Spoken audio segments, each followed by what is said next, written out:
उसकी आंखें फोड़ी हुई थी, उसकी नाक भी तोड़ी हुई थी, ये हड्डी भी बता रही थी वो दादी तोड़ी हुई थी, उसकी बाजू भी हर जगह से तोड़ी हुई थी, रीढ़ की हड्डी टूटी हुई थी और उसका गुप्तांग भी काटा हुआ था। तो मतलब ऐसा दर्दनाक दृश्य देखकर सुनकर तो मैं तो ये बोली भाई वहाँ बैठे बैठे हमारी भी रूह काँप रही थी। हम मतलब कर दिया था, बेटे के अंग काट कर उसकी आंखें फोड़ कर पता नहीं क्या क्या बेटे के साथ हरकतें की और उसको कट्टे में डाल कर और राख डाल कर ऊपर जो साइड में जो शेड लग रही थी जिसमें पशु वगैरह बंध रहे थे उस शेड के ऊपर बच्चे का शव फेंक दिया गया। नमस्कार, मैं हूं अजय भारद्वाज और आप इस समय ग्राउंड मीडिया देख रहे हैं। और करनाल ज़िले का जो हल्का है इंद्री और उनका उसका जो गांव है कमालपुर, वहां की जो खबर है 4 से 5 साल का जो बेटा है जस, उसकी निर्मम हत्या कर दी जाती है और पूरे देश और पूरे संसार में जो वीडियो लगातार है वो वायरल होने लग रही है और उसके न्याय की गुहार लगाई जा रही है। पूरे देश के अंदर कैंडल मार्च निकाला जा रहा है और उसके समर्थन में लगातार हज़ारों की संख्या में नौजवान साथी भी, महिलाएं भी, बुजुर्ग भी सभी एक ही बात कहने लग रहे हैं कि उसके जो हत्यारे हैं उनको ऐसी मौत मिलनी चाहिए कि सदियों सदियों तक याद रखे और रूह कांपे उनकी। यानी कि फांसी और गोली की सज़ा तो उनके लिए सामान्य होगी। उनका कहना है कि उनके शरीर के अंग काट करके उनके ऊपर नमक और मिर्च डालनी चाहिए। आज हम उसी गांव में गए थे, उनकी माँ से उनकी दादी से मिले। प्रियंका हैं खरकराम जी गांव से और कविता सरपंच खरकराम जी गांव की सरपंच है। इन्होंने पूरा मामला वहां पर बैठी महिलाओं के साथ बातचीत की और उस परिवार को सांत्वना दी और कहा कि जहां पर भी ज़रूरत है हम आपके साथ खड़े और तब तक न्याय नहीं मिलता तब तक हम इस परिवार के साथ और उन दोषियों को जब तक सज़ा नहीं मिलती तब तक हम आपके साथ और रहेंगे। बुधवार तक का, यानी कि करनाल के जो एसपी है उन्होंने बुधवार तक का समय दिया, कहा कि बुधवार तक हम क्लियर कर देंगे कि कौन दोषी है, कौन इसमें कितने व्यक्तियों का इसमें हाथ शामिल है। सबसे पहले तो राम राम जी। राम राम भाई। राम राम जी। राम राम भाई। क्या कहना चाहोगे?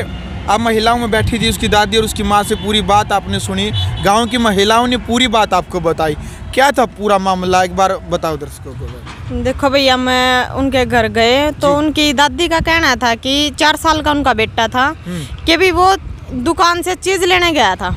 5 रुपए उन्होंने उसको दिए थे तो वो चीज़ लेने के लिए गया था। करीबन 10 मिनट हो गए उसको निकले, वो वापस नहीं आया। तो कहीं ना कहीं घंटा 2 घंटा हो गया तो उन्होंने फिर मतलब ढूंढ पड़ गई उनकी भी, कहाँ गया बेटा, कहाँ गया, लेकिन बेटे का कुछ पता नहीं चला। लेकिन जो उसके ताऊ हैं, जो दादी है, ताई है, कहीं ना कहीं वो भी दिखावे के लिए परिवार के साथ हो गए कि भी बेटा कहाँ गया, बेटा कहाँ गया। हालांकि उन्हीं की साजिश थी। जी, राजेश और उसकी वाइफ और उसकी जो माँ है राजेश की, वो तो उन्होंने उस बेटे को तब तक काम तमाम मतलब कर दिया था। बेटे के अंग काट कर उसकी आंखें फोड़ कर पता नहीं क्या क्या बेटे के साथ हरकतें की और उसको कट्टे में डाल कर और राख डाल कर ऊपर जो साइड में जो शेड लग रही थी जिसमें पशु वगैरह बंध रहे थे उस शेड के ऊपर बच्चे का शव फेंक दिया गया। तो वहाँ पर जो शेड के नीचे जो थी काम करने वाली थी, जो आंटी थी, उसने देखा कि भाई शेड पे कुछ गिरा है, दम देसी मतलब आवाज़ हुई है। तो वो ताई भाग कर उनके घर गई राजेश्वर के, तो उसने पेड़िया में वो जो मतलब माँ है राजेश की वो उतरती देखी। उसने बोला कि भाई तू क्या फेंक का आई है हमारी उस शेड पे, तू क्या फेंक का आई है, आवाज़ आई बहुत सारी। नहीं बोली मैंने तो कुछ नहीं फेंका। ऊपर जाकर उस ताई ने भी नू नहीं देखा कि भाई क्या फेंका है इसने, क्या नहीं फेंका है। और जो उस छोटे बच्चे की दादी थी, माँ थी, उनका करीबन 9 महीने पहले कुछ ज़मीनी विवाद को लेकर झगड़ा हुआ था। तो उसमें बार बार उन्हें धमकी तो दी थी, उसमें उनके द्योते भी शामिल हैं, बताए जा रहे हैं परिजनों के द्वारा, उनके द्योते भी शामिल है। तो बार बार धमकी तो दी जा रही थी, लेकिन परिवार का कहीं न्यू नहीं था कि भी ये काम भी कर देंगे। उनके बच्चे उनका खेला कर दे और वो जस था जो बेटा था वो उनका खेलन जा कर दा, मतलब कोई इसी न्यू नहीं थी। और करीबन 4.5 महीने पहले उसके जो पापा है जस के, वो अमेरिका चले गए थे। तो कहीं ना कहीं जलन थी कि और नुका कर ना अपना दुख न दुखी को न देख कर, दूसरा का सुख न देख कर दुखी है सब। तो कहीं ना कहीं वह जलन थी कि भी इनका परिवार आगे बढ़ गया है और जमीनी विवाद को लेकर उनका पहले झगड़ा था।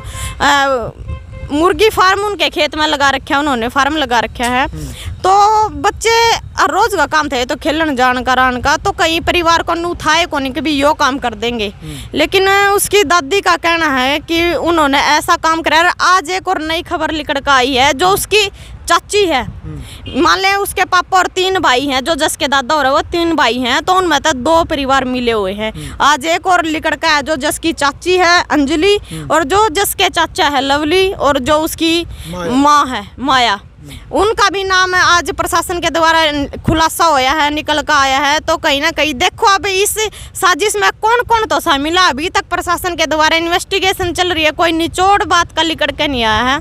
क्योंकि जब तक मामला था ना, जब तक स्टार्टिंग में मामला था तो 90% निचोड़ निकल चुका था कि भी इसके दोषी ये हैं। लेकिन कहीं ना कहीं प्रशासन के द्वारा आज फिर एक नया खुलासा सामने आया है, तो आज फिर इसका निचोड़ निकल रहा है अभी कहाँ से कौन दोषी है और कौन कौन इसमें शामिल है साजिश में। बिल्कुल भाई, देखो राजेश और राजेश की माँ और जो उसकी पत्नी थी, इस हत्याकांड को लेकर के बार बार मीडिया उन्हीं को दिखाने लग रही थी, लेकिन पुलिस प्रशासन ने आज फिर एक बड़ा खुलासा किया है।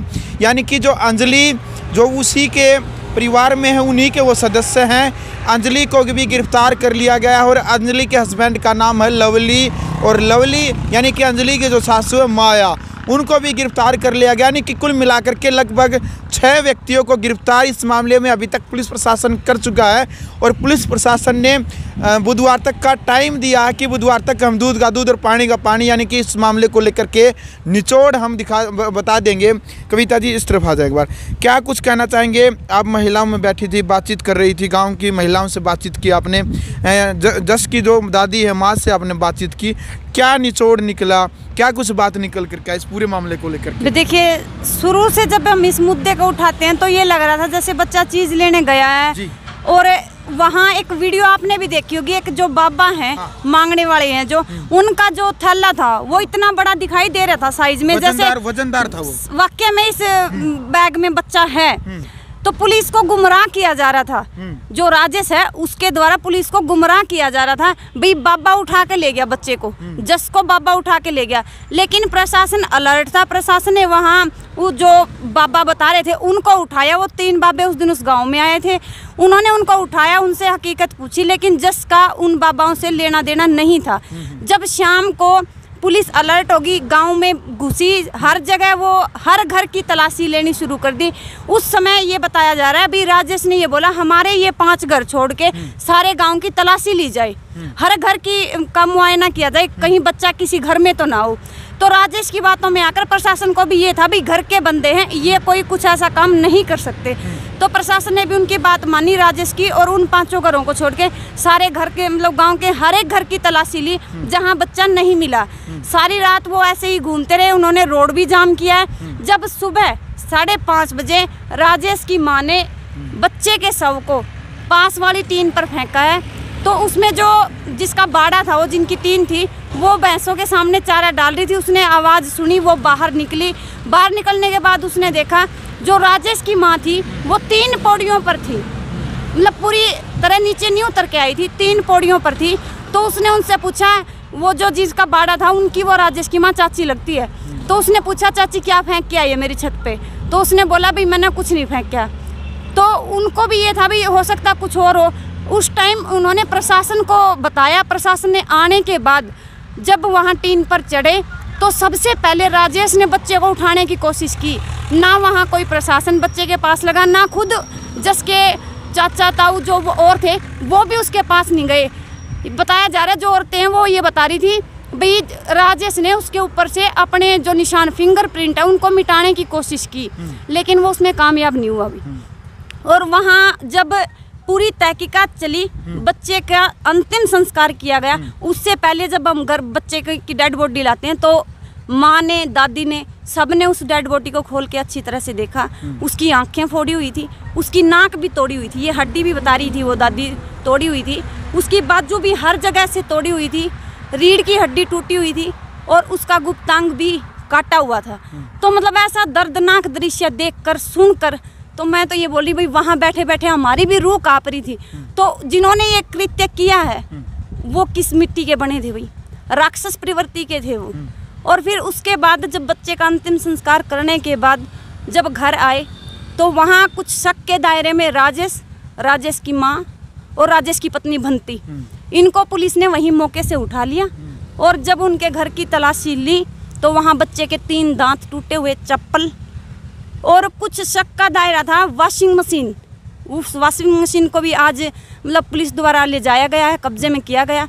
और जो आज नया मोड़ आया था, अंजलि, लवली और उसकी अंजलि की सास माया, उनको भी उठा कर ले जाया गया और अंजलि को आज कोर्ट में पेश किया गया। अंजलि के घर से तार बरामद हुआ है, उस तार के द्वारा उस बच्चे की गर्दन मतलब काटी गई थी, गला लगा लो, घोटा गया था, जो भी था वो तार भी उसके घर से बरामद किया गया है। तो ऐसा दृश्य देखकर लोगों का दिल दहल रहा है। 4 साल का मासूम बच्चा, उसने क्या बिगाड़ा था किसी का? दुश्मनाई थी तो किसी बड़े से निकालते। तो इस दृश्य को देखकर, वहाँ बैठे लोगों की बातें सुनकर मुझे ऐसा लगता है भाई इसमें और भी लोग इन्वॉल्व होंगे या फिर प्रशासन कुछ कोताही बरत रहा है। जब आपको मैं बताना चाहती हूँ छोटा सा, गोहाना में जब पुलिसकर्मी मारे गए थे, ऑन द स्पॉट सारी चीज़ें इकट्ठी करके शाम तक उनका इनकाउंटर हो चुका था जो दोषी थे। तो यहाँ क्यों प्रशासन इतना समय लगा रहा है?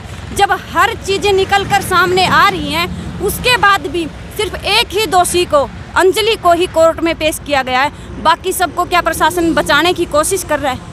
जब हर एविडेंस उनके खिलाफ है तो प्रशासन बचाने की कोशिश कर रहा है या क्या कर रहा है, ये समझ में नहीं आ रहा।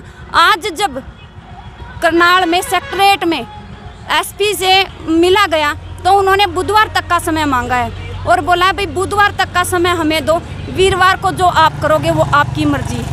तो मैं प्रशासन से ये कहना चाहती हूँ, बुधवार में अभी समय है, आप जितनी चाहे इन्वेस्टिगेशन कीजिए और इस बच्चे के न्याय के लिए कुछ ना कुछ समाधान निकालिए। और जो भी इस बच्चे के साथ कृत्य किया है, मैं तो ये चाहती हूँ भाई उनके साथ भी ऐसा ही होना चाहिए, ताकि आगे आने वाले समय में कोई भी ऐसा परिवार किसी मासूम बच्चे के साथ ऐसा ना करे, ऐसी दरिंदगी ना करे। चलो भाई, वीडियो आपने देख लिया। फिलहाल जो पूरा जो निचोड़ था इस मामले जस हत्याकांड मामले को लेकर के पूरा हरियाणा और पूरा देश ये देखने लग रहा है कि इस मामले की आखिरकार गुत्थी किस प्रकार से करनाल प्रशासन सुलझाएगा। करनाल प्रशासन ने भी यानी कि बुधवार तक का समय रखा और बताया है कि बुधवार तक हम दूध का दूध और पानी का पानी हम कर देंगे। आखिरकार जिन अपराधियों ने, जिन कातिलों ने इस वारदात को अंजाम दिया है, हम वो बता देंगे। प्रियंका, कोई बात रहेगी आपकी? जी भाई, मैं ये कहना चाहती हूँ, 4 साल का मासूम बेटा था, तो मैं चाहती हूँ कि हमने तो सहयोग दिया, हमने कहीं ना कहीं दिल में दर्द था, क्योंकि छोटे बच्चे मारा भी है भाई, कल ना किसी और के साथ भी उसका है ये कर्म। तो मैं चाहती हूँ कि जितने भी किसान संगठन है, जितने भी किसान नेता हैं, सभी को आकर के उस मासूम बच्चे की आवाज़ उठानी चाहिए। अगर बुधवार शाम तक उस बच्चे के साथ न्याय होता है, जो बराबर में दोषी है उनको फांसी दी जाती है या फिर इनकाउंटर किया जाता है तो ठीक है, वरना फिर हरियाणा के, मैं कहूँगी भारत के जितने भी युवा साथी हैं, जितने भी महिलाएं हैं, जितने किसान संगठन हैं, सभी को आकर के उस मासूम बेटे की आवाज़ उठानी चाहिए और प्रशासन से गुहार लगानी चाहिए न्याय की। बिल्कुल भाई, बहुत अच्छी बात है, क्योंकि पूरा देश इस वक्त न्याय की गुहार लगाने लग रहा है। पूरा देश ये चाह रहा कि जस के कातिलों को सरेआम सजा देनी चाहिए, उनको तड़प तड़प के मौत देनी चाहिए। तो ये तमाम जो जानकारी है जस हत्याकांड मामले को लेकर के, जो गुत्थी अभी तक पुलिस प्रशासन नहीं सुलझा पाया है, उसकी कुछ जो बातचीत थी, जो ग्रामीण की, जो वहाँ की गांव की महिलाएं थी, उसकी दादी और उसकी माँ ने जो बातचीत जो बताई थी, वो तमाम जो बातचीत अभी इन बातचीत को लेकर के आपकी क्या राय है? जस हत्याकांड को लेकर के ऐसी निंदनीय घटना जो करनाल के इंद्री हलके के गांव कमालपुर में ऐसी घटना घटित हुई है, उसको लेकर के आपने कमेंट बॉक्स में एक बार आपकी अपनी राय रखें और इस वीडियो को आप ज़्यादा से ज़्यादा शेयर करें। ग्राउंड मीडिया के लिए अपने कैमरा में शोएब इंतजार के साथ मैं जब भारद्वाज। राष्ट्र निर्माण की जानकारी के लिए ग्राउंड मीडिया चैनल को सब्सक्राइब करें और शेयर करें।